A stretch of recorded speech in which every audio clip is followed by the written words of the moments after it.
You have come to the end of this module. Let us make a mind map to help you remember what you've learned.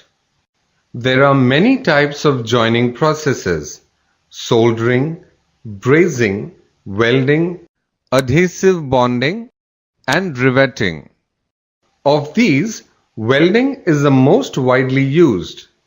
In the welding process, an arc is formed which produces heat. It melts the electrode tip and the metal and produces puddle weld. The metal solidifies in weld area and the metal pieces are joined. Welding is popular because it is cost-effective, versatile, permanent, strong, and leak-tight.